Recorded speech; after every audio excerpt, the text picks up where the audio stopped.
to Matchday Live with myself, Cel Spelman, Michael Brown and Trevor Sinclair. It's full-time here at the Etihad Stadium in our game against West Ham in the Premier League. And 2 goals there at the end of the game made the score finish 2-1. But I think that might be a little bit deceiving, Trevor, given that I think it felt quite a comfortable performance. Yeah, very, very comfortable today. I thought the possession-wise, I think it was 70%. Created chances, looked dangerous. A little bit disappointed with Raheem, you know, off the back of his last couple of performances, not to get him on the goals or have a better performance. But in general, I just thought dictated play, better team, and thoroughly deserved the 3 points. I mean, it kind of stayed 1-0 for quite some time. But I mean, I think we were trying to remember, Trevor. There was a save from one Ederson, but it never felt like we were uncomfortable at any point. And when them games where you think we need a couple goals there, it seemed quite comfortable, didn't it? Just a typical Manchester City performance, controlling the possession, just obviously strangling the game, just slowing it down, and really just keep a momentum with the ball rather than without the ball. I would have liked him to have gone on and got that second goal a little bit earlier and forced it slightly, because I feel against the West Ham side they could come back at any point. A couple of changes, they've got some quality at the top of the pitch. We've seen on a late finish, Ederson will be disappointed to concede that, but it was a proper good game of football from a Manchester City perspective, controlled against the top West Ham side. It wasn't for want for trying. We'll come to the key highlights in just a second, but as you say, we kind of tried to push for that second goal. Now, do you think it was one of them games, Trevor, where it just didn't quite fall right for us, or are West Ham that well organised and tough to break down? West Ham are that organised, definitely the latter. I think you have to give credit to David Moyes and that group of players.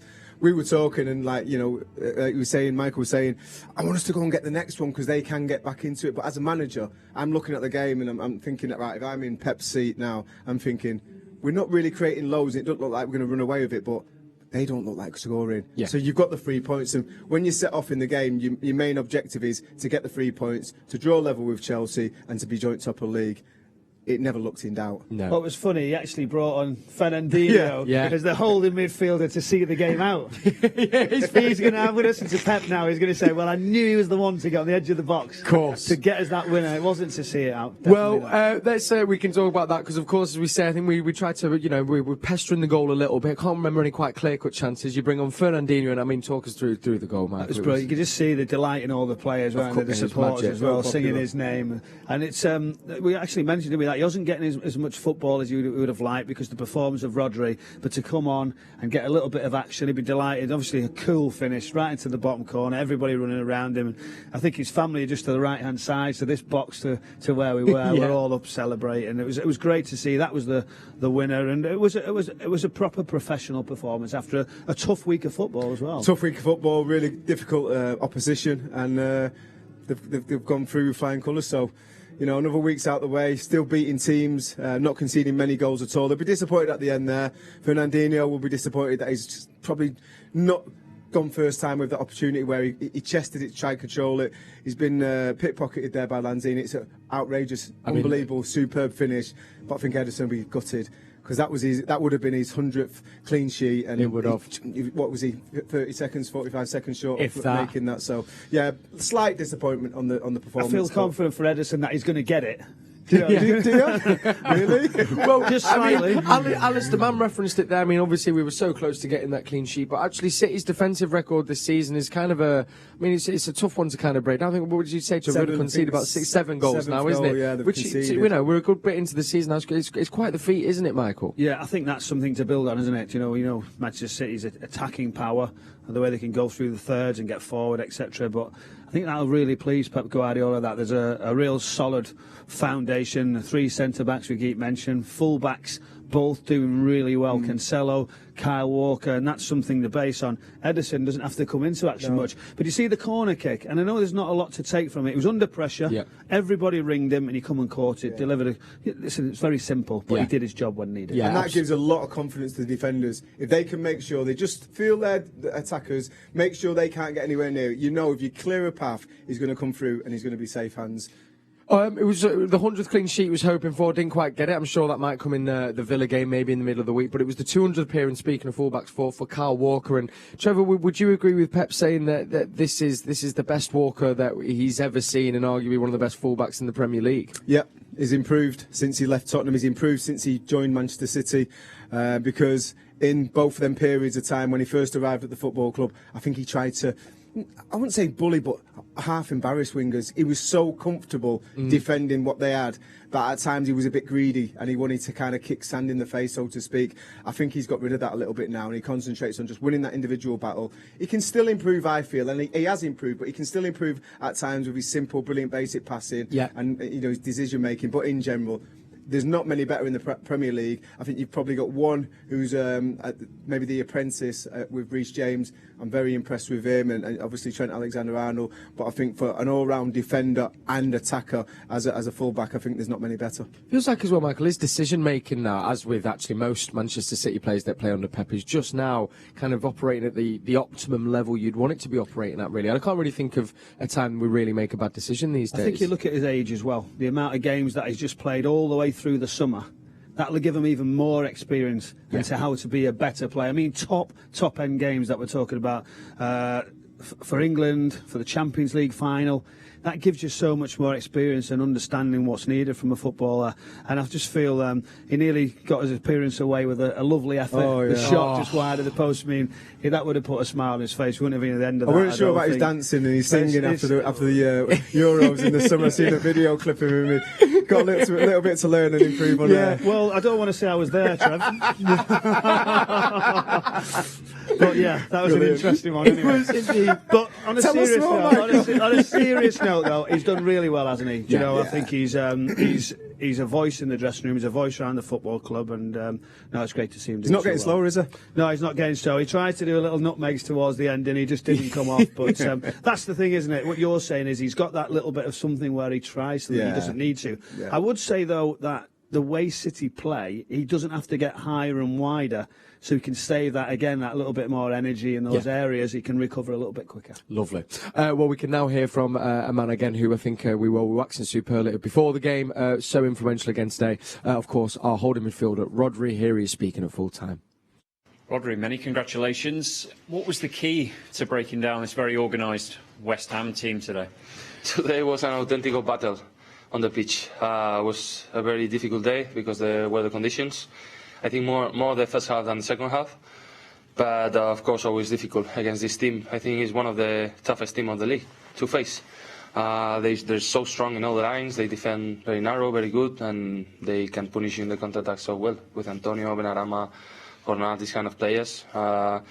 Is the kind of players you have to control more the guys on front, and still it wasn't good for us because the weather conditions. So the way we play, it was tough. We were lucky to get the first goal in this situation because I think in the first half we couldn't play much. It was more long balls and this kind of situation. And the second half, we dominate a little bit more and we create chances enough to go 3-4-0. I think we have to post and many chances.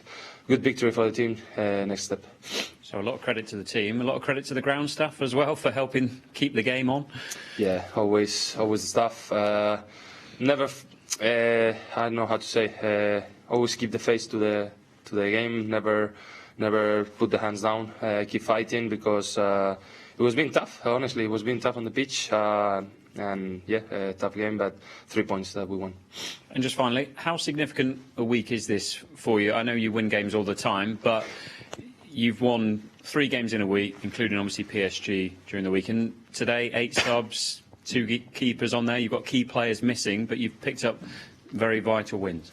Yeah, this is all about the team. It's all about all the 24 players we are in the squad. We all need to be involved in this project, in this season. Everyone is going to be important. And today we show people that hasn't been participating in the first part of the season now are taking the responsibility. We have key players out, as you said, but still the team winning, still the game, the team performing well, and that's the point, to be success at the end of the season. Well played today. Thank you. Thank you. That is Rodri there giving us his thoughts at full time. Speaks so well. Actually, I think he seems to be actually taking on kind of more of a front-facing role. I think that's the 3rd time he's done the post-match interview. And I don't know if you remember the PSG game, there was a slight Stones mistake and he was the first one to be on Stones. He seems to be another one that's kind of growing in stature and not just influencing his ball-playing skills, but vocally as well, Michael. Well, he'll realise the job he's doing.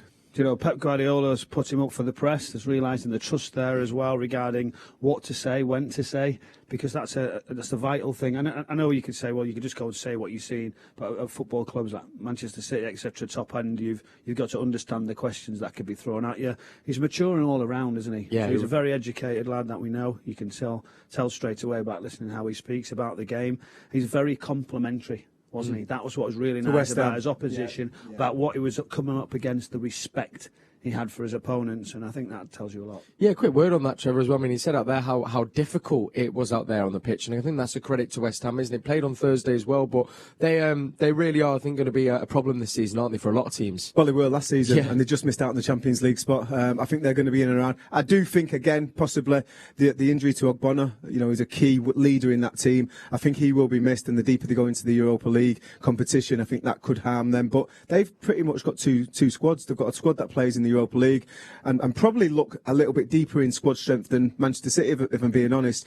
But just going back to Rodri there, there's two key things. He said it was a team game. It's all about the team, the 24, and also people taking responsibility. Exactly that. Yeah, completely. Really, really is. Right, shall we have a little look at Cryptic City then, James? Yes. He's got a smile on his face there. Because, we will have to go back because I'm pretty sure record time, Trevor, your correct answer we think it is. But let's just remind ourselves what it was this week. So you were sending in your guesses. I can tell you we had Joe Swanson get it correct. IQ, you also got it correct on our WhatsApp. Lawrence the Friend. And we have one of the four was a G. Belshaw, which is a bit sceptic given that we think he might work on the show. But Trevor, can you reveal? What about? Do you think everybody will know that first bit of the clue? Well, you know what? They know that phrase, what it is. Well, I would say because we're playing against West Ham, I put my Cockney accent on. Instead of pub, it's pab. Pab, low. Yeah. Zab, the boxer. Aletta. There Pablo we Zabaleta. go. And here he is, the man in question. What a legend. The City man. There was a little chant ringing around the Etihad today as well, of course. And of course, played at West Ham as well, didn't he? Paddy Kenny won't be pleased with seeing that goal when he lets that go in. Chocolate wrists. What a man. And not just that, to cap off another great performance from Matchday Live, Trevor. The prediction went off. Lastminute.com. Sorry, of course. All I can say is, Bernardo's the score. I told you the score. I didn't want to say it. I'm going to take something out of today. But all I'm saying is he was gloating. At 94 minutes, he was dancing up here in the studio for everybody watching us at home. Trevor was dancing around thinking, I've got it, nailed it, got both. But you kept your cool as well with the Bernardo, because we didn't mention it before, but that would have made it 3-1, the Bernardo chip. Thanks very much, mate. Wow. Well, that should have been there. Yeah. So we're both losers. And we both got nothing. Thanks very much for coming. We look ahead then now, because of course we're getting into this really busy fixture period now. Yeah. Of course we've got Villa next. Should there be a slight worry that we are getting into this congested period, and as I think Pep said at the start of the game, Trev, only 14 first-team players fit. That does feel a little bit thin. Yeah, a bit light. You have to say, I think Cole Palmer's now kind of established himself where if you needed to, you could put him on, you're going to get a decent performance out of him.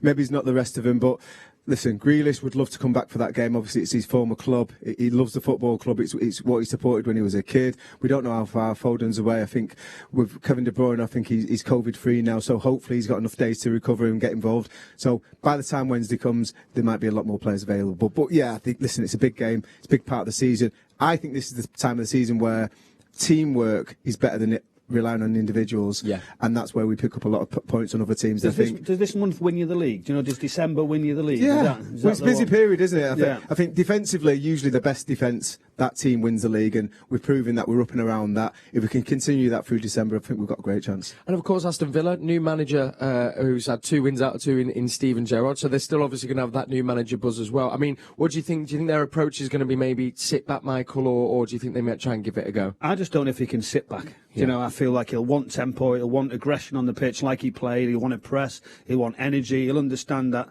He's not stupid enough to know that he's playing Manchester City. It's going to be different to what he's just come up against. But I do feel like he'll have some sort of attacking element to his play. They'll be full of confidence getting those results. And they've got some good players. I think just before that, Dean Smith was very unfortunate with lots of players missing, loads of injuries. So the squad was getting better. He'll feel like they can score a goal.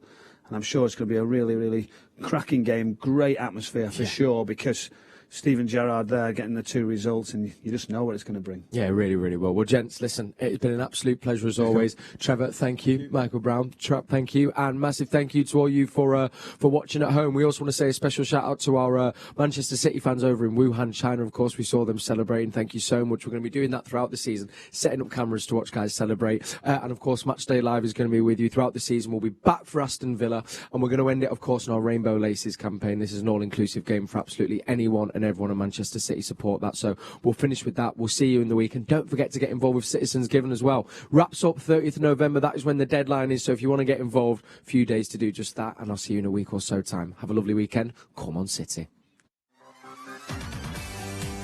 Let's support one another as one team. We are stronger when we stick together. I'm proud to be an ally. We are all on the same team. Lace up, speak up. Lace up, speak up.